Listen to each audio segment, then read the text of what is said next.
mai família no toque maheni ma foki e sikai nga loto e wotia meri tau ka fita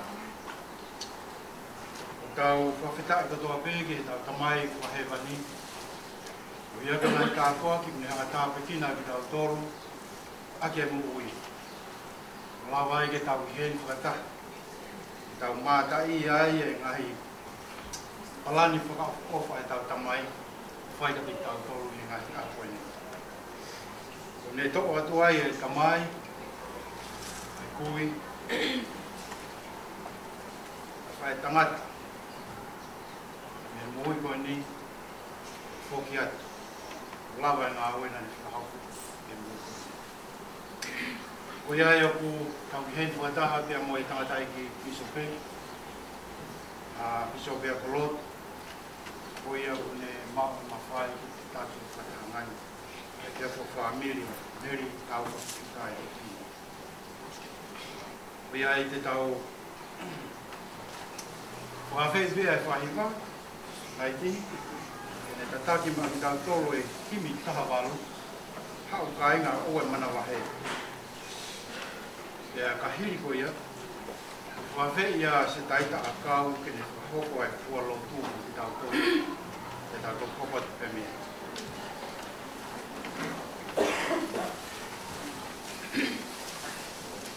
Oh,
o tua ko ma tamai ta ngata o ke afio he lang.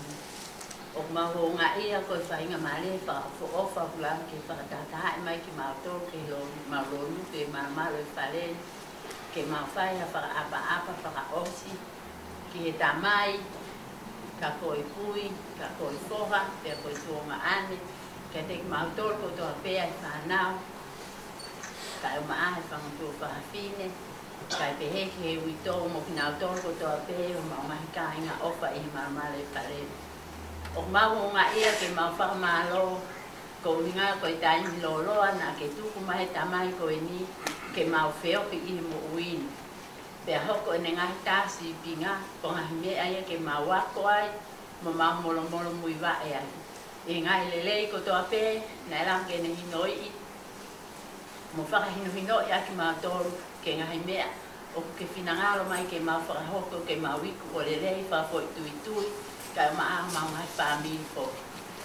O mau whakamalo ki ho atio ko uhia ko o ngong lelei honto whakafoki mai ke mamani pe alawa ke hinoi mo ako nekinai ki mau toro ke mau mau aloto to a whiunga ko ngā ko i taimi ko eno i mamai ko ke whinangalo mai ke ne mawahe ato e toko tahani ko ngā ko hanga aue ko ke whinangalo ke ne whakahoko i hita whaake taha.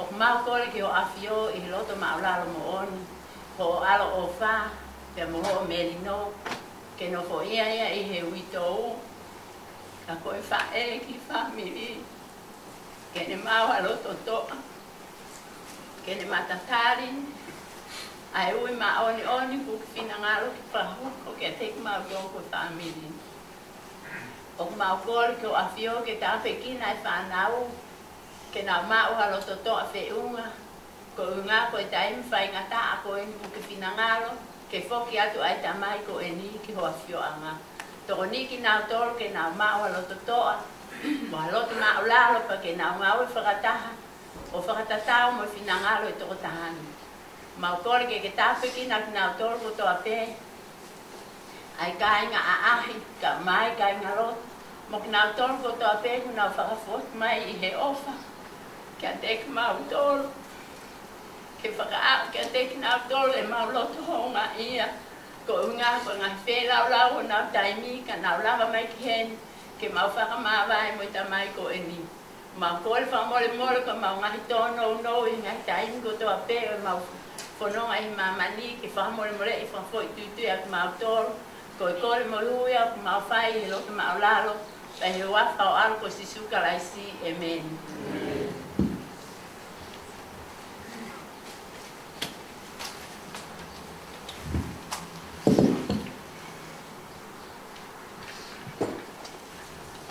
Whamaro lahi whoki ki e hiwa, whamaro whoki e lau maari e koi e lotu, e whahoko ake e kamata ake e tau.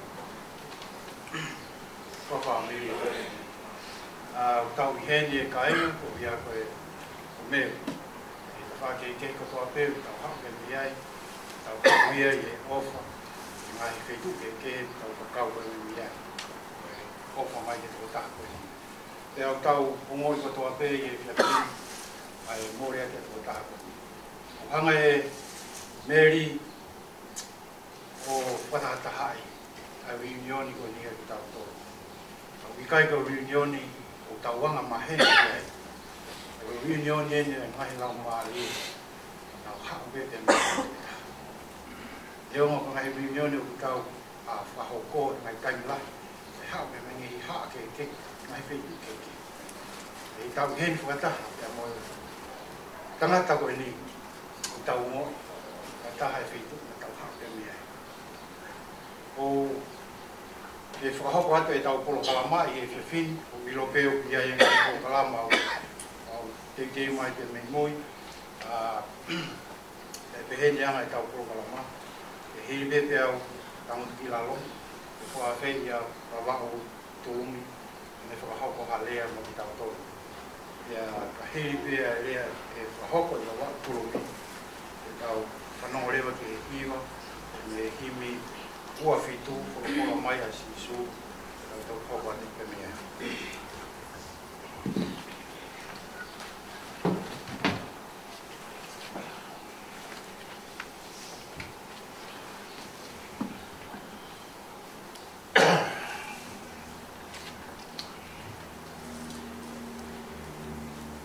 kai ngā o ke ke tō whainga maari koe ni e o whawhirai ki he tau tua he langi. Ko i koe ni kei whoki manga te tau tōlo a whainga maari e o mōi. Koe au ha aho pe heni ko tau tokoto i he mohenga o e mate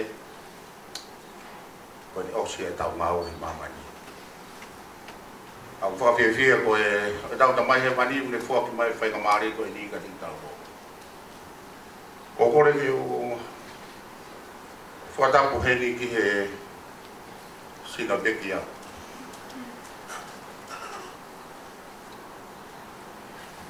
Kore ki o whatapu ki he whaho. Whatapu atu ki he whawhaiwhikau mo whataura eiti.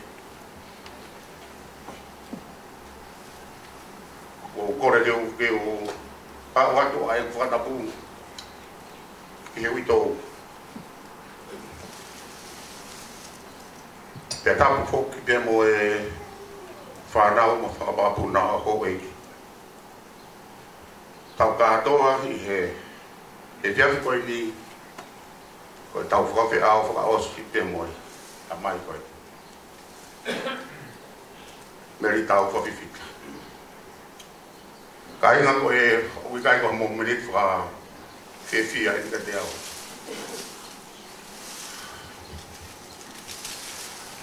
Na e malolo pe meri he aho pule lulu. Ta koe malolo mo i whae tangata aku i Amerika. Na i toi toko tahape. Wahe mai ai tupakanga koe ni te whae he aho ni. O whituki aki hau ploto ti walo pe te unofu. Mau inga ta mai koe ni ka te au. Nau tahape o tala whawhine. Te malolo pe.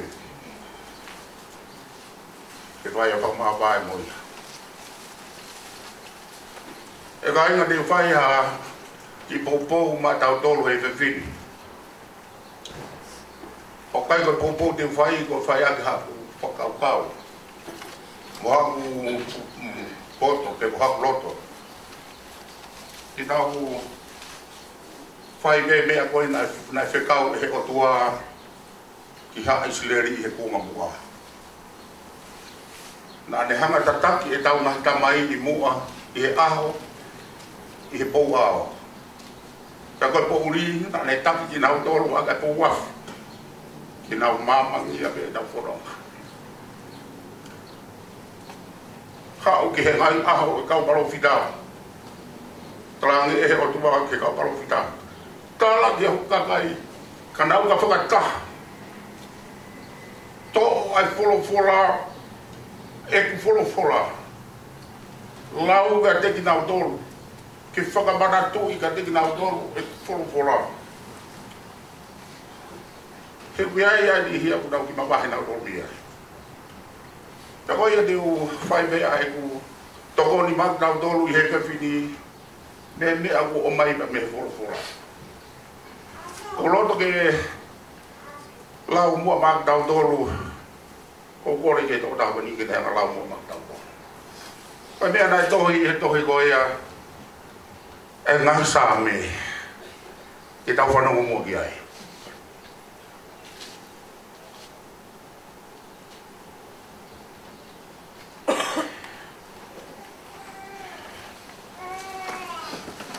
Ki wahe e rebenia o ku tau maheni au pito moia. Ka tungua ke whakamanatu te tau tō. Wakai ki hono reirei, pe mohono whawhia maarie o nofo whakataha ai kā inga i e whewho whani. Whakua tau ia mo loto o mahu inga ki he ulu, ai ana e tawhi hifo ki he hala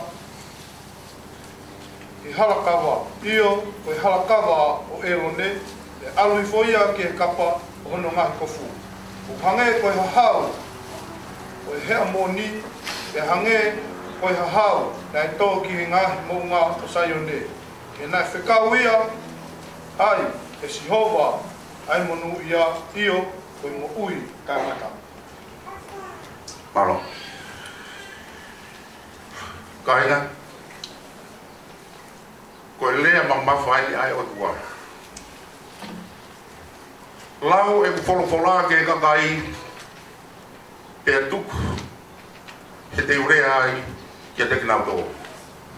Pe au whenunga pe ka te au keu pe he i he o wani. Ki he o tua, si hoa wholofola mai he whanau atu o kakai. Nai whai ai lea koe ni e mo tuku mai kia hao mo mea e ua. Uloa ki ko lolo ko hono ua ko hea hao. Ko e mo mea maho inga e ua. Ko e vai hea ko honga whetu waka tau tolu ke tau whakau kau ki ai. O mai ko lolo ua ko hea hao.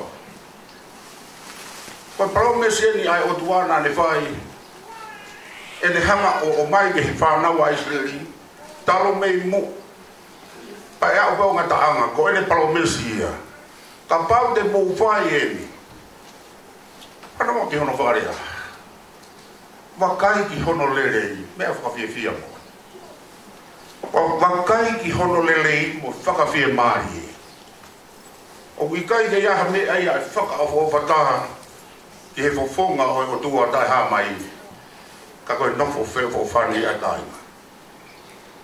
Ko society o nofo family koe mea whakawhiawhia mooni. Pe aku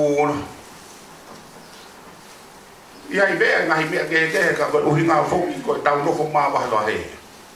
Nofo ni Amerika, o ni ihe o Australia, o ni ihe o kui he o Saudi. Pe aku tau nofo ke he ai pa mo yanga o e tau ka toha telefoni o whatu. Moni pe ia. Ka aku ke he ia. E te upe hea au ia ko toko o mo whatu. Ko o whatu. Ka ko pe ofa ke pe au ia ngā ue. Paanga. Whatataha e te tau tolo he ke whini e he wholofola e o tua. O kuiai ai whaahinga promesi ko ne hanga tuku mai.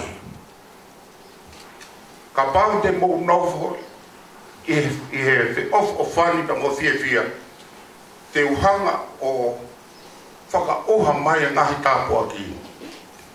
Hange koe hahau. Kai toko tolu pe. Kai ko ki tau tolu pe. Kai hoko pe he tau mai whanau. Ngahi tau lahi koni ko mahiri atu. Nau nofo kei o maua bili. Koe ai ke whai ku kos. Koe mea whakaowari ka te au whanongo ki ki ai. Koe kāna e rere lahi. O whakalawalawa i tau mua, i tau mua. Ka o si o me ka o lue mai. Ko tangata o nofo he Tripoli he mua. Mea i pehe tau lahi ko Timone Hausia. Pangu pehe mai ka. Mea ko lue atu. O hopa toko taha koe i he sea a pāsese. O lere mai mai tau wala. O hati a kia waka. Kaya ke hamsi. He mai o te toi rea. Heka. Au heka rewa ke ka maurere. Maurere ki menkuri. O koe whare, koe ongo whare, koe api to tonu beia o e whamiri koe ia. Ka utu uai, ai fuku whakawhare tolo rendura. Ai malalau e kakai, e nau tokolahi. Koe mea au, na e whie mau mai ka te au ke uwhai. Ke oranto puke e fui mai taha ke koe ni. O ai angi ke nerea a tangata e. Ta koe nai whai e whetumutangi ki tonga. E tala mai rewa e ho e ki saipe. Te whai ngātu. Ka ke ofu mai e toko taha koe na e tala noa. Ka ofa mai kumea nge mo hataha I he. Hataha pau tolo. Kua ui lai ni au. Kene ha. Ofa funga I au. Te turi atu. Iau. Poke ake fai mai ka he tangata e ki. O teke mai. Apa mo he anga koe ni o alohake koe o takai ka alohake ki olonga ke tau tu. Takai hake o tau tu le rei tangata e ki. Si o kakai e nau tuu. Te koe api o hangi o hake pepe. Fono ai kakai pa mo ngai ka. E nau si o taha ke tangata e ki. Si o tangata e ki. Po bea hei kai gerea. Ai no be ko si o be pa de be mai. Kai nga. Ma lo e tau ko fai ngata. Foi le ape. Ko to ta ha tu pa mai ka. Talang kina dai ki. Ta dai ki. Si o ke ka kai ko ma wa ko ni ko e o ke fai ngata. Kama kalau mai tangata I. Tai no be ko pa e tangi hono to no o fefide. Ko de hiki ga tangata I. No fotala a ko a ko ia. To ki fa kau wa ki muili. Kai nga. Mo oni. Ki a honi. To ki kai ko fa ngata e ia. Koko e ia mua o whai ngata. O kuta kei maa koe ne ahoro. Ta ko whita kai koe he a whai a poki poki. O whai ngata. Mo oni au kinu. Ta wadai uhinga pehere ia ta dai. Ta koko e ia mua o whai ngata.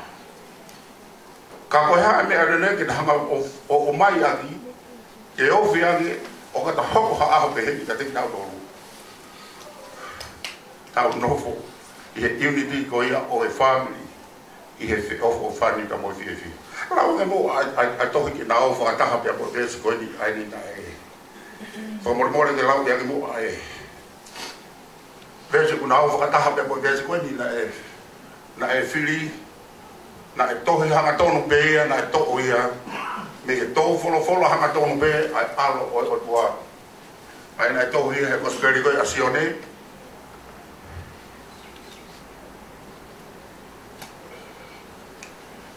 No wahe hongo fulu maa tōlu. Ves tōlu whaha pa mai ves tōlu lima. Ka o e lawat. O ko tuku ai whekau fōu ke ting mou tōlu. Ko hui ke mou whio wha ke ting mou tōlu. Pe hange koe ku ofa ke ting mou tōlu. Ke mou whio wha ki whoki ke ting mou tōlu. I he meani e ilo ai e ka kai kotoa pē. Koe ku kaua konga ki mou tōlu. O ka pau te mou whio wha ke ting mou tōlu. Pala. Ka ke hau kore au kia. Ko tuku he ahoni a se kau ka teki mou tolu. Ke mou whi ofa a ki a teki mou tolu. Hange koe ofa ka teki mou tolu. Nau wha mai he pepa mou whakata kou wa koeni. Nau talang ka teki nau tolu. Ta tau pe a vesi koe na tau luak lau. Ta tau pe mo ie pa mo hengi. Ta tau luak lau koeni. O wasi ai a whirea koe koe hange. Hange koe mo unga. Hange halolo, o tu heni, hange koe ofa ia teki mou tolu. Lea koe koe hange. Ane whatata rake di, hange pe koe tau. Koe kule rea ki papuhataha. Pena kutolang, asi. Apa mena hui di mai ke masi ke veni koe na lea ke. Koe nui ngā koe sio to kia koe sione koe pehea. Koe ni au na hui koe. Ehe mai. O ia nau si atu moau, o ia ata. O kai, o si ane nau, no mai koe nā. O kutu o heni, ai hange, o hange o whakatai pau. o i kai te fu ne ai mai ke mahino ka ko rea ko folo ko ni ai o tua o le hinga mai ia ko hange ko ni ko tatau ke ofo ke ka pe ofo a te ki botol tatau mo ofo i le botol ai a ko mo foi me ai ai o ai nga ko hanga tu ka te mo tolo ai fo ka ko ni o ki kai ke ai hame ai te ne hanga o mai hame whakawhiawhia tā ke pofonga o tua he langi mo tau no whakamamani ka koe whia whakaki mo whiawhia mea whakawhiawhia mo oni e whanongo aku hangi no no koe whatau no whak mea ai whakawhaka ma upe koe ngā oe ai matapu koe mea ia o whia ma ue e he o tua omi ai whiawhia ki a lot of family kai nga fuloloa ai kulea ka te motoro ka ma fana ho flodo e fi ke wanga tu kwatu ka te tau dolo o mai ke toi whakafo o ai tau whi ko e fia ni a toi whakafo o ko moto ai veo whaaki na tau whaaki ki mua pe ko ara duia ke hangen no ko plangi au fia o fie ma o e o tua ko fu ke te o fa te dau i ai he tai wini ko fu langi ma mo hao langi ma ai ko te ha o i ai ka ko no ma ko nau ia o fa se le o ko fai presita vivi wala mai ma fi ke fare o de ohinga mai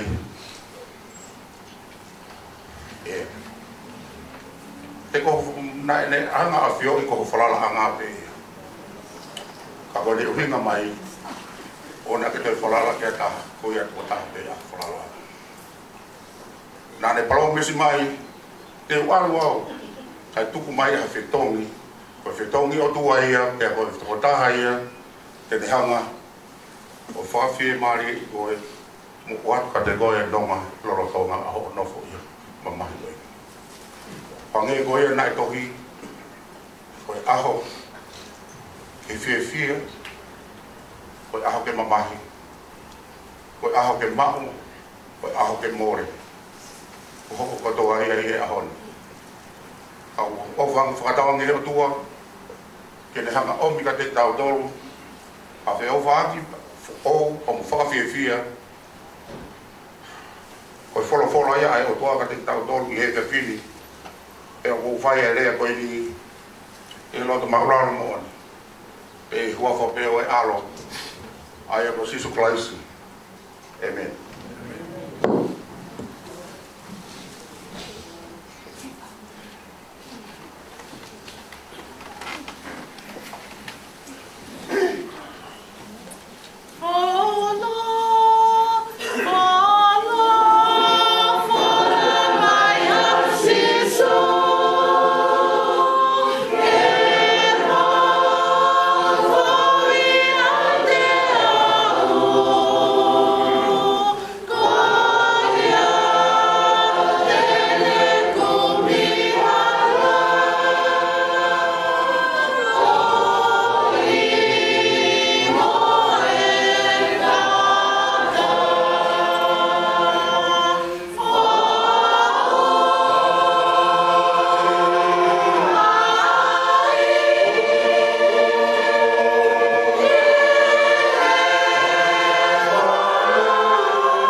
tau ko ka ai a ko e ko si ngani tau ko ka mo ka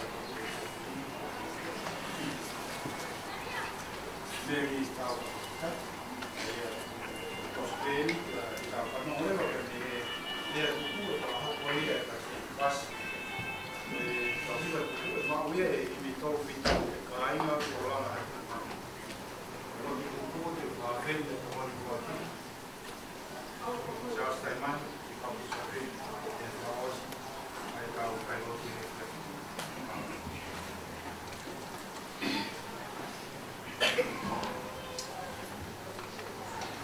Tua tua whapapa ke tamai wani ko inga ko ngai ta pak ko to be ne finance ko whakoloa ko tamai family. Tua ke tua whapapa ma ke bisope bisope rot o ia ni toka nga e ho whatahanga koni. Tua ke ate whapapa ke whahu ai ma motua angwa e witou o e si whanau pai. Whapapa make ki e sino e pekia meri tau whawhita.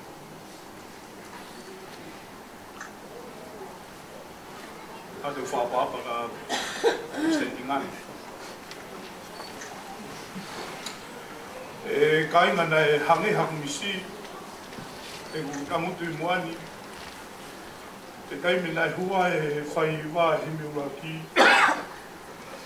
nā ka hiwa ko toa e vesu raki ua mo tōru taimi nane hua e vesu whāsi nā kukongo I hare o make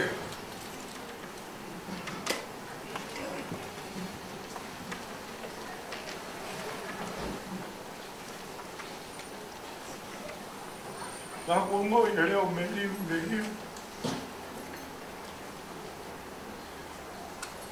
nā e hafu noa ia peo ploi mata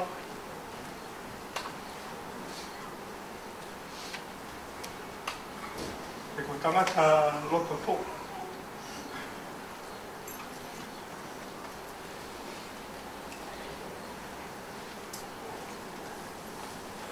ka pauna e te tua meru maha te usoa ka meru sio ke no taimi sio ke wasi so e tangata tau I taimi a meru mana tu e taimi na ui au whahiwa he woti o whaasio le rei vai venge he tangataki ko niu tangutu pe he osi pe sea whika ua koe me mua me tungo malanga e ka piso pe ko ne hawa ke pe o owa e taimi niu sio meri ko no nima sio ke wasi koe ahoni ko owa e taimi ane whi maua I ke mawhai e whai Pako tui ka pana e mo ia meri mako e o mea ka tau pe sio meri ke ne e kono ni ma e sio ke uasi.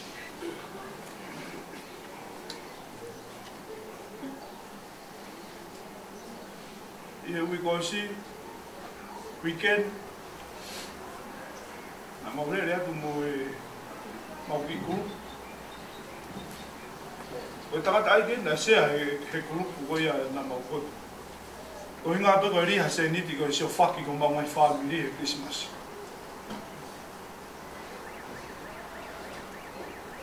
Na maurere atu ke witou. Ia pō wena mau whakataha ina e whotutu he tokoni sea. Ia mai se tokoni sea ka mātou. Alo Ameriko sea ia tau kuru. Koe osi pēni hoko atua. Koe tokon sea ai. Hiri pe hau ke ua me malolo tokon sea. Mati atu mo saia. Nei puna saia ke olungo a kaila. Kai koe iu whi mati a. Kua tangata na e whotunga marimari wange koe manatu meiri e nei whakahongo I whanaua ne koe. Kua tangata na e manke heto no reo. O mana tu I pe taimi ne whakamooni a meri ne pehe meri. Ka ngalot. Ko hau na e tūri au tamai ki hawa.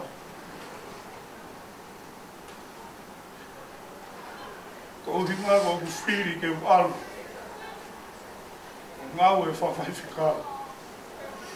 Ang whanau hoi mana tu meria ne pō, te hehe whaiwhikau ko nā toru, nā tupu e sestonga. Mōre ke mamau ke lau sias. Ka kou whakaukau ki he lota toa e tangata koe ni, nei mahu ingange ki ai e eiki, i hato e mea i he mamani koe ni. Tau e ne ua mi ai, hala tu ki den rau, whika ni matahana no whamu koangu ma ki kau reka e toko nimu. Ia fōi hoku wāhe ku wha alu moro peti mo mehe pauri i o tahuhu. O te piri hokai ne whaau wake kumahi ki te piri kuku e maa karaji. E taimi ko tau pēu o aranga meri, e aranga no ki whoha ko Samson. Nā rea ne po. O tuku whawhoke a meri ko e taha aia, o ko eu. Ka o mana tui rei pe, e aranga e tangata iki ko ni. Wamu ki te hina o ma rotonga pū e haka ulea lo peti i whare koloa. E hātua taho ni o ke hake mata pāe ka rachi pane. O i konga ene me rea o mana tu i mao pe u whakaukau tau me au na e ala mai e hiki ata meri. Na ne rea hake kupu rea hoi. O ku whohi ene o mo ki ri o mo ki tau te hina o ni. Oa nā mo toi tala huki mai e roto. E meri tawha whiwhita. Kia te au ka pau te utoi lawa ke wholwhola. O tui whiunga pe mo e tala noa ne whakahoko ku tokoni ua ki. Ka koe manatu meri e tangatani. Kia te koe o urunganga. O hoko ia ka hakonga e mo i ke whakao ngai ke toi ngā whanau mo hako. Nere mai ma ki whanau e ahe taha. Ui mau hoa ka au. Eke ke whanau ko se hiten mi whiu. Pa tangata ni nere ke ane ngau e paanga ana e kainga. Tari hu ki whalahi. Mai mea meri. Nau nofo whakaukau he ahoni.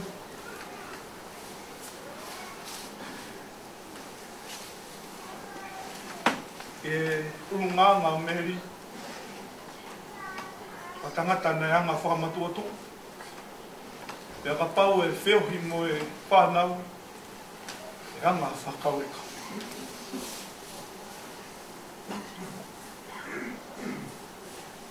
Te pehepe ko ofi a meri ki he urunganga o sisu kalaisi. He ko sisu kalaisi na ne ofalahi anga ke whanau i ki o toi mahulu a ngea ha mea he mamani ko.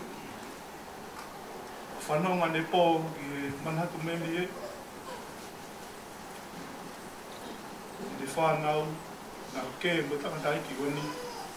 Ko hina ko ne tawhia maa wānu ne whangamo.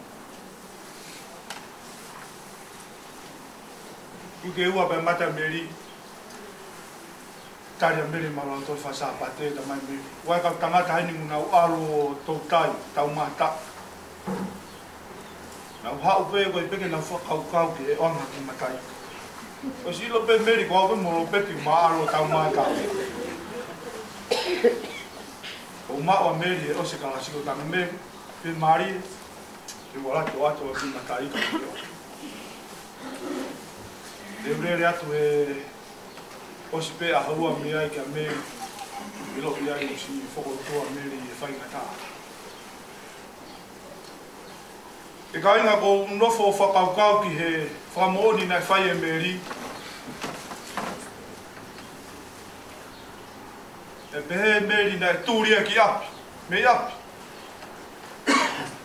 Ko hinga ko ne whiri ke mui mui a kalaisi.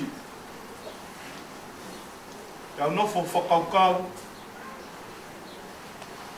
Taimi nei hanga he tamai he wani o ui hunong whoha. Ko haia e hifo ke mamani hanga hu hu. Tangahi ang hala. Ai tari fo raki tamai tu ko ke alwifo. E te hanga whakamarohi a tangata ko toa pe. Ke ne mui mui. Ke lau, mo si pinga, mo fono.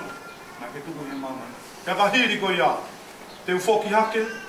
E te makwa o tuunga. Ana e tari e foha e taha o ne pehe. Tuku au ke hifo hifo. Ke hu. Tono no, o whai anga hala e whahinga tangata. Te ka hiri ko ia. Te ufoki hake. Kei whakamungongo pe e tamai. O tauna fo whakaukau he kai ke toi aunga e area ko whahako mo e poupou ko whahako te sino meri. A koe urunganga na whahako e meri. Hange ia koe taurea tonga o pehe o mapake e whāmi ono tuunga. Kei ala.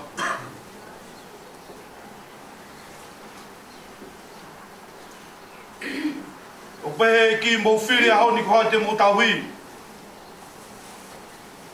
Aia na whahoko ia he tui ko pensimani. Ka toa o moku whare te tauhi ki a si hopa. Nere a takiresi a ne pō. Ko mea na au whameri mo o ki he lotu. Mo whoki mai ki a si asi. Ka inga, ko tui ko mai ki whakawhi a meri na ne whakahoko ki ne whanau. Tau whiri a honi po hoa ki tau tauhi. Ka koa o moku whare te tauhi a si hopa. Tuku ke whaosia ke uki poupou e ao ni. E tohi a mātiu o na wahi ni mā. Ko rea e iki. A ne whai e taimia ne whai e malangai mō ngana ne pehe. O manuia e kuanga vai vai. He ona tolu ai pureanga o langi. O manuia. Ak na tolu o tangi. Ke te nā maku ai whiwhia. O monuia ai anga malu he te nā maku ai whonua. O monuia ki nā tolu o whekaia mo whenua ke maani o ni he te nā whonuai. O monuia ai manawahe he te nā maku ai o wha. O monuia ai loto maa te nau mamata ki heo tua. O monuia ki nau tolu, o mana wahe ki a si o wā, te nau mau ai kureanga e tua. O tui koi whiri nei whakahako he tamai ki ni te ne mamahe me api, ka ne mui mui a si sukalaisi.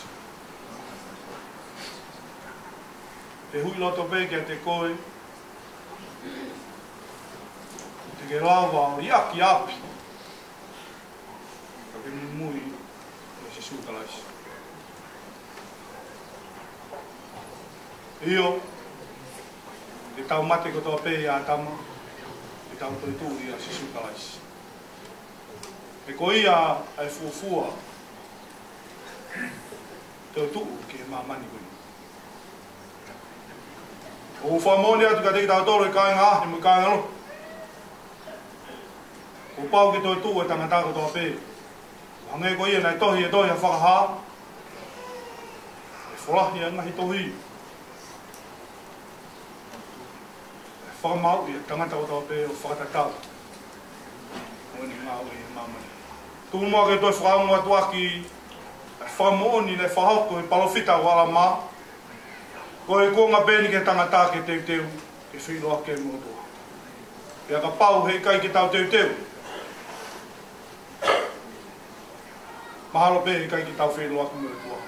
Pea ka pau te tau teu teu. Tau hange ko tō tāko ni te tau whenua ki.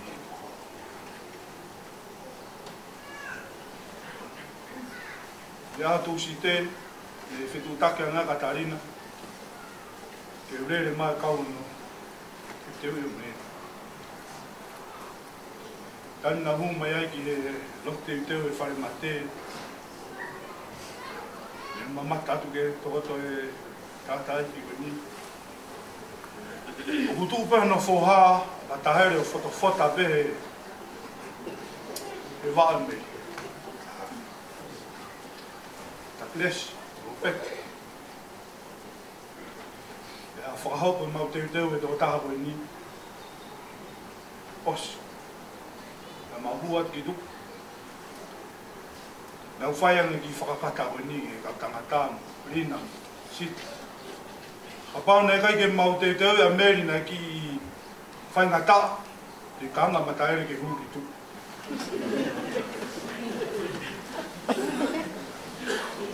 Nei whaia mataere ki tari kone. Katoa mu whakaukau. Wahino e ahoni. O whalahe te anga meri a mataere. Ia te taha.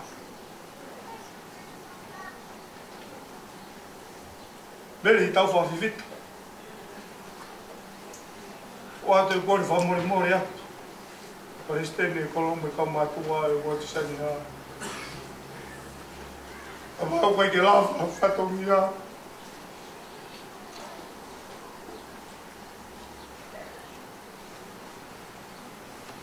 Ke te koe mo whamiri. Mo mua to teu e api nei tala e tamai ki he kauako. Teu whoki. Teu hono whaanga. Tatari ki mau. Toka e merino mai ofa. E hua wha si sukalasi.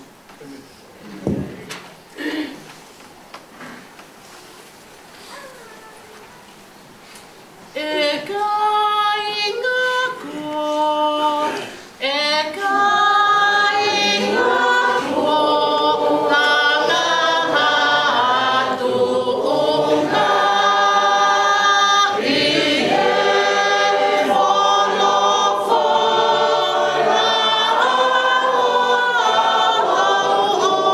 o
mas ko mau tamai ua fie. Ta bo ua fa ko mau pure ke mamani, me ko yo pai. Mo e fie la ko a faina mari e mama. Mau lono ko mai ai ki he pare goini, ko I ko mau fai lotu. O mau fai ke heka o mau toko ua. O honga e ke te mau dolo e tamahewani ko I ko a baha taimi. Na mo ia to da ko ni o hoko ia ko mau toko o. Hoko ia mau ngai ka ngame. Mau ngau e frataha I he o lei society ka vene hok ki ono family. Pe ko honga ia I ka te mau dolo ke mau famalo ia I. Pe ko o na ke foaki pe ko e o ke toto. Ko ia I mau kore he whawhini, ko I ko whanonga mo whawhi maari. Ko I ko ui tohu, ko I ngā o e whanau, mo e whangamotu. Tāpai kina ki nau tolu, pe tāpai kina anga e tamahewani, ko I ko ngahi polokalamu. O ko whotutu e whamiri ki a mui, ki au ki a aho, I ono whae ke heka whaosiai, ko ono tuku ai e tōta hani, Yono whanua kere. Tāpai ki nāngi ki mai dolo he pōni. Ui ko anga he ka mau ka whoki atu ki o mau ngai api. Tuku ke mau au lerei ka ngai mea rere ke mau au ngai. Tāpai ki nai pike mau noko I whiako whani pe mau merino. Ka lote o mahu mau whae lata mau lalo mōni. Pai hua whae si sukala isi. Amen.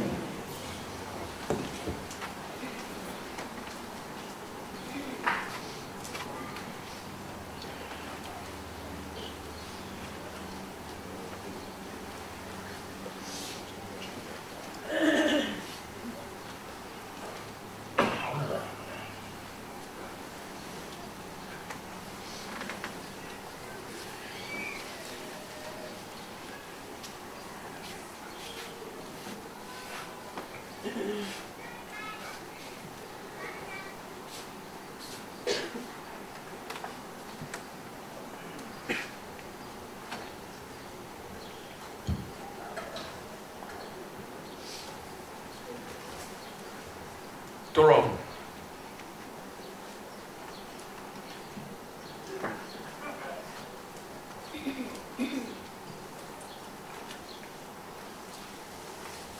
Toro.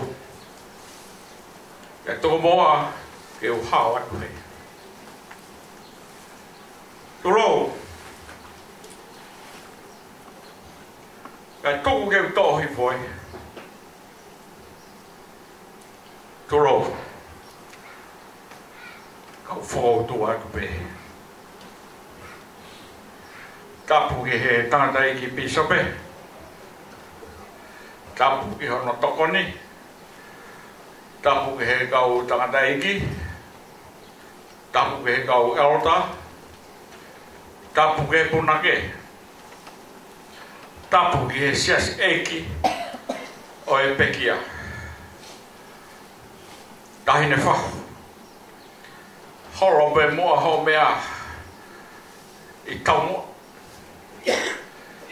E koe sina e koe pe haifine e o ngā kauhala. Koe ni kua tau whakaofi ki he matao momu. E whatongia o e pekia. Mary, si waki pe ho toka. Ho whakala ke pa. Kafu pe mua e whakalolo e hau. Whakamaru pe ka pasa koe ria hona. Toko ke whakau tō atu. E toro mafua. E koe mo tua kika. Au whawhawhai atu be ai oro motoa. Ai whakamalo ia. Honga ia. Tauru me he ahona e tō tanono ai. Ai whaingata. O mō uhi angi. ho mo wange, ho mo meange, ho mo lawange, mo kosperi, holo iaki, loi mata, wito mo whanau paia, siasi, koe mo oni, oi mon. Koe mea o ko wako, e wheo ianga oi apitanga mamahi koe ni, talo e whai lotu. O whai lotu haki tamsi, haki tahine. E ko ataha me e kau tūki mua o sia si. Koe rea ia o nofo aki. Koe kano loto ia o sia si, ki he eku mo ui.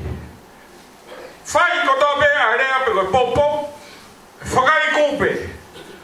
O ko whaien i he loto mau lalo mo oni, e huafa si sukalai. Ko mea ia, o ko tānaki.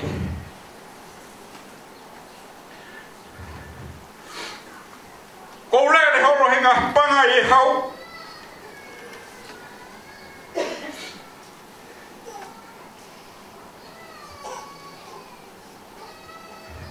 e fiafi whaingata. Wawe bea mawai, mo e tamai fita koe.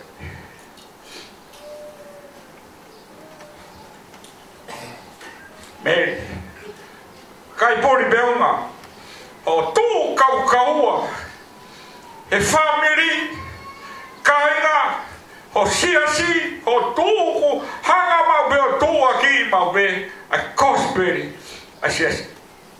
Hange ai hafu, ngai fu sita he be kawai o naila. Beko hafu rose, he ngau e lose o sao ne. Beko hafu sai pares, he ngau e whataki o engeti. O e wiki ai au toha mo koe, e whiawhi koe. Kai ngalotu. Te hange ki ta hamata rio ha white ke he. Yang mahino mo e koe sola ki taia ki he siasin. Ka kui kai koe sola au ki he whatongia. Ne mnofo i Amerika lahi ngai tau lahi. Ne ngau e ngai fuhotere lahi.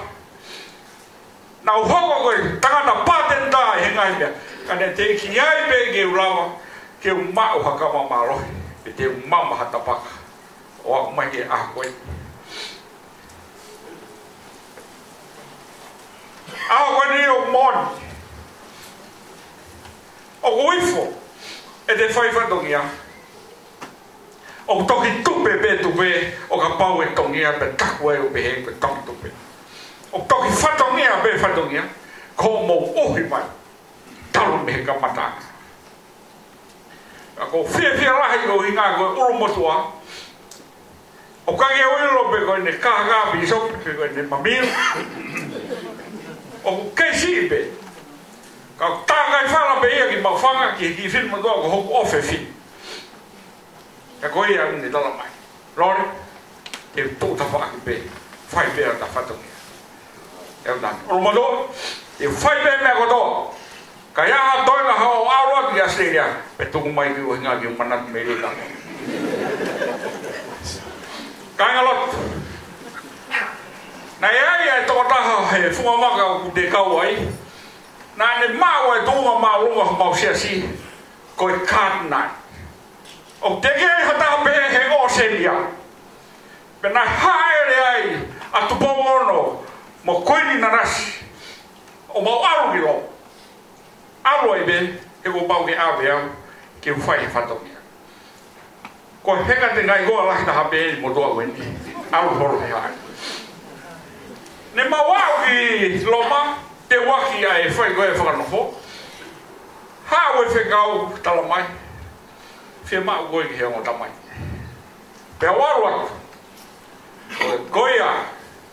Koe hae whekau me wheitona tala mai. Te ke mawahe rewa, he wawe taha, te ke puna koe heni foki koe o takai ki Hawaii o teu whakanofo ai ata ke papia e siasi o sisoka laisi o kaumaoni o nengai api moi koe wholau koe ni ka inga koe wholau mai a he hou e whako furutu he ngahi tau whika e ke tuanga ke e wha peo toki a ki Hawaii o be he tinga ki mamata he tui da e o whalahi apana ke whai mea koe ko te tala mai ke wheka ne utala mo fua pe au heka mai o wha ne wau ki Hawaii he ko hoku api nofu a ngā ia nau kau he heng lusi horo i Waikiki whene mātua na nau anga wako i BYU na nau whakarea na toro kai ke ilo i Waikiki ka nau aina tōku Waikaikai